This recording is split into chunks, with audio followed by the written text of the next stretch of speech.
Good evening. My name is Eric Valdez, and tonight we'll be looking at exactly what a language processing disorder is, the effects it has on children of all ages, and what exactly you can do in the classroom as a teacher to help students with this disorder. In regards to language, this is a critical part of a child's education due to the fact that this is the method of human communication, either spoken or written, consisting of using words in a structured and conventional way. A language processing disorder is an impairment that makes it hard for someone to find the right words and to form clear sentences when speaking. It could also make it difficult to understand what another person has to say. A child may have difficulty understanding what others say, may struggle to put thoughts into words, or both. By definition, a language processing disorder can be defined as an extreme difficulty understanding what you hear as well as expressing your thoughts clearly. Language processing refers to the way we use words to communicate ideas and feelings, and how such communications are processed and understood. This affects receptive and/or expressive language. Now, basically, imagine being a student in a classroom full of other students and not being able to understand half of what is being presented or taught. How would you feel? Frustrated, I'm sure. Now, imagine not being able to communicate something that you really want to share with your teacher and peers. But when you do, it comes out all wrong. This is exactly how students with a language processing disorder feel. As we examine these alarming statistics presented, we can definitely see an abundance of people, specifically children, who have some form of language impairment. Disorders in communication affect 1 out of every 10 people. Not to mention, language disorders affect 7% of childhood population. In my personal opinion, it is extremely important for a teacher to understand communication disorders and language disorders due to the abundance of students in the general population who have such disorders.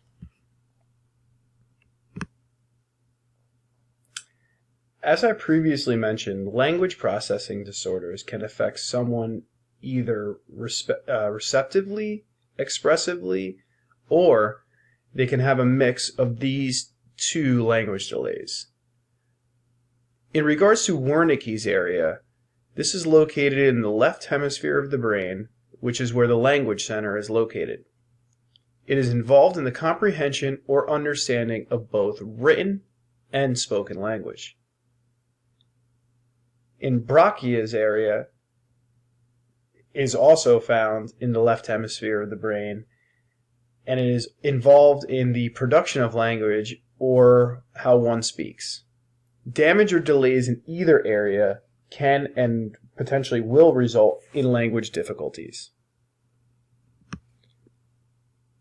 I will now show a short video clip showing an elementary school student who actually has a mixed receptive expressive delay.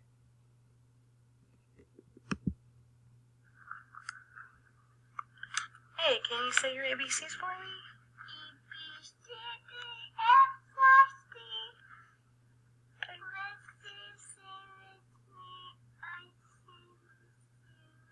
Yay!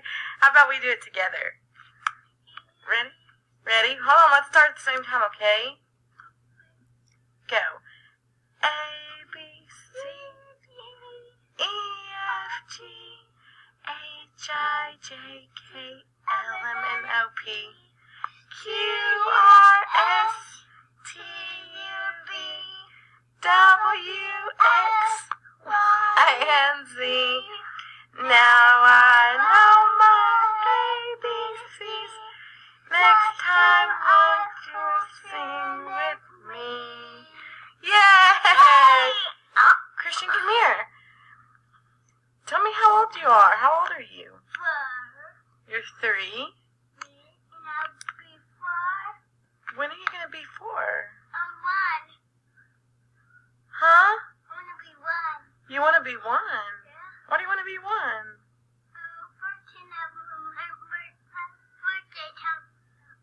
birthday's coming up?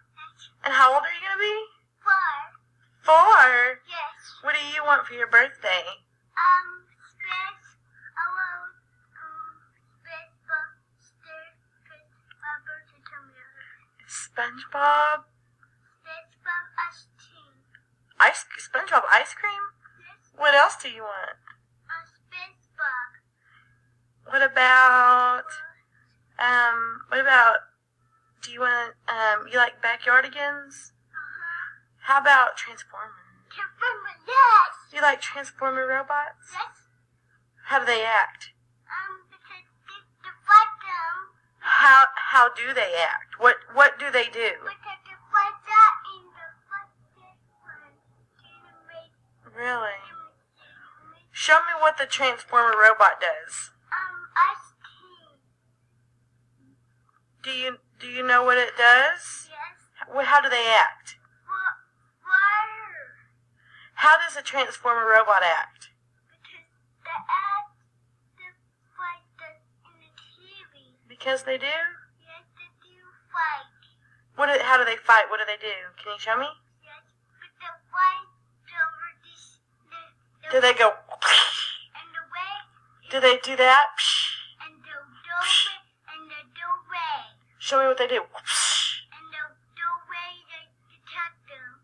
You cut them. And cut you with them. You cut them? And Those doesn't sound very they nice. cut you. Uh-oh. They cut you over that. They cut. In analyzing the video, you can see the child has significant trouble expressing himself clearly right off the bat.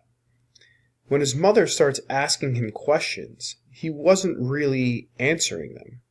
His mom had to constantly rephrase the question to see which one he could understand. Even still, it was challenging for him to answer basic questions from his mom. So think about it.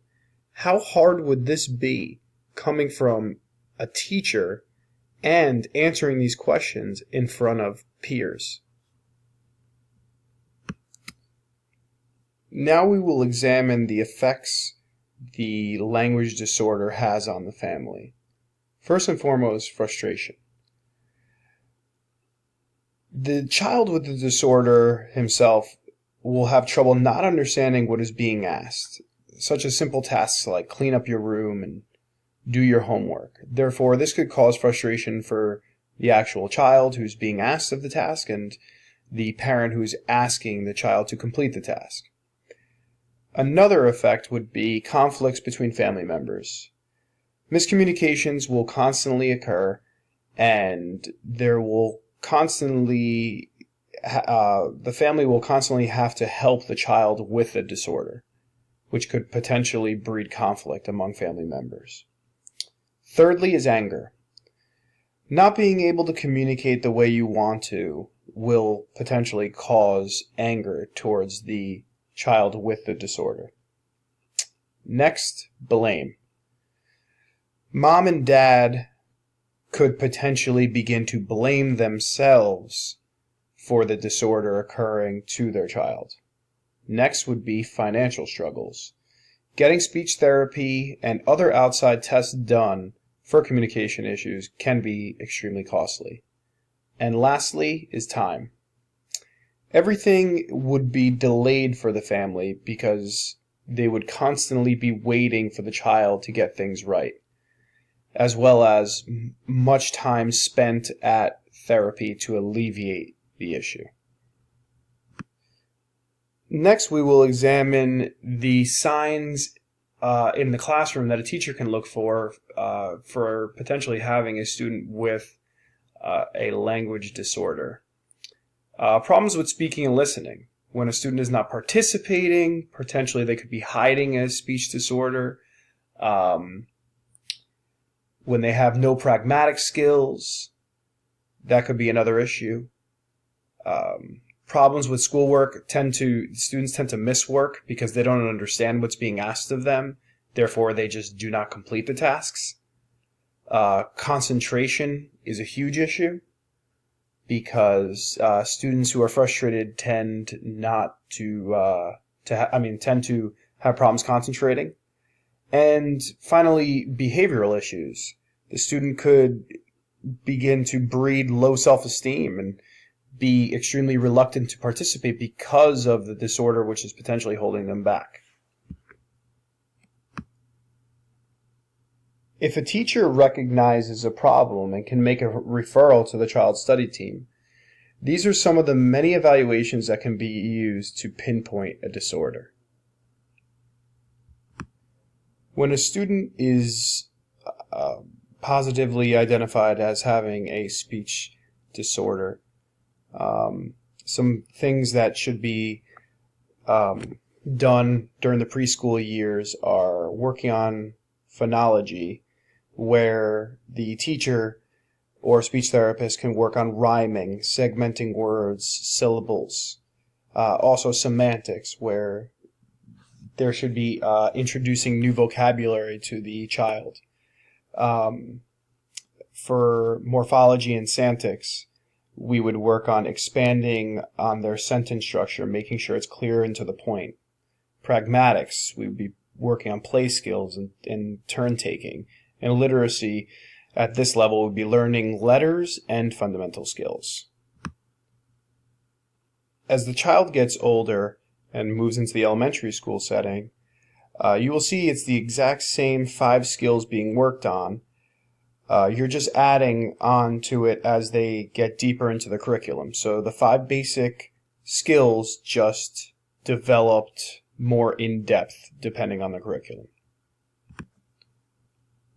As the student transitions into high school, curriculum development is key, but also teaching the student ways to help him or herself develop compensatory skills, such as creating checklists, graphic organizers to plan assignments, book reports, presentations, research papers, spell check, and grammar check as well.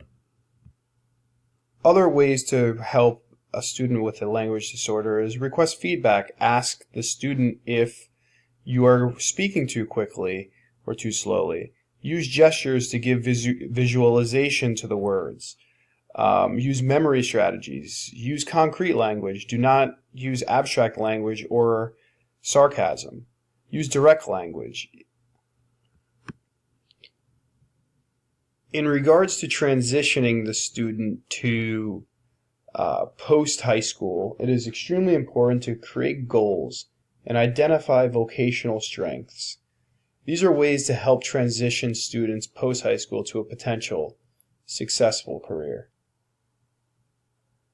This concludes my report on language disorders, and hopefully this presentation gives us a better understanding of how language disorders can impact both a child inside and outside of the classroom.